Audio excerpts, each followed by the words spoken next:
10 பணக்கார team rocket வேகத்துல போற 20 கார்கள தயாரிச்சு, ஒரு சாம்பியன்ஷிப்புக்காக சண்ட போடுறது தான் ஃபார்முலா 1. ஃபார்முலா 1 காரு ஸ்ட்ரெய்ட்டா போறதுக்காக செஞ்சது கிடையாது. அது ஒரு ட்ராக்ல வளைஞ்சு வளைஞ்சு போறதுக்காக செஞ்சது. வளைஞ்சு வளைஞ்சு போற இடத்துல கூட கொடூர ஸ்பீட்ல போணுங்கிறதுக்காக தான் ஃபார்முலா 1 கார தயாரிச்சு, பந்தயம் விட்டு, அதுல யார் ஜெயிக்கிறாங்களோ அவங்களுக்கு முதல் பரிச குடுக்குறாங்க.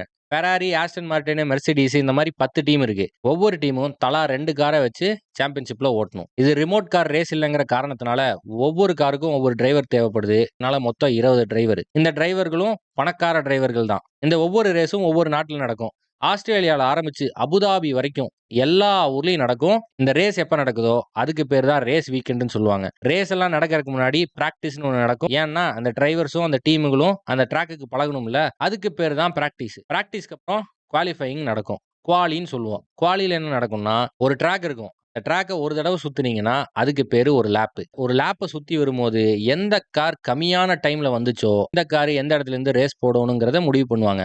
இதுல ஸ்பிரிண்ட் குவாலி, ஸ்பிரிண்ட் ரேஸ்ன்னு இருக்கு. இது என்னன்னா, நார்மலா நடக்கிற ரேஸ் மாரியே தான்.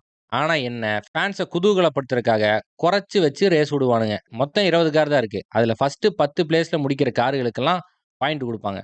ஃபர்ஸ்ட்டா முடிச்சவங்களுக்கு 25 பாயிண்ட்ல ஆரம்பிச்சு, 10வதா முடிக்கிறவங்களுக்கு 1 பாயிண்ட் வரைக்கும் எல்லாத்துக்கும் பிரிச்சு, பிரிச்சு குடுத்துருவாங்க. அதுக்கு கீழ வர்றவங்களுக்கெல்லாம் பாயிண்ட்டும் கிடையாது, ஒண்ணும் கிடையாது. வீட்டுக்கு சும்மா தான் போகணும். சுமார் 24 ரேஸு இந்த சீசன்ல இருக்கு. அது 21 நாட்ல நடக்குது. கடைசியில யார் அதிக பாயிண்ட் வச்சிருக்காங்களோ, அவங்க தான் வேர்ல்ட் ஃபார்முலா 1 சாம்பியன்ஷிப்ப தட்டிச் செல்லுவாங்க. எந்த டீம் அதிக பாயிண்ட் வச்சிருக்கோ, அவங்களுக்கு தான் வந்து கன்ஸ்ட்ரக்டர் சாம்பியன்ஷிப் அப்படிங்கிற ஒரு மேட்டர் தூக்கி அவங்களுக்கு குடுப்பாங்க.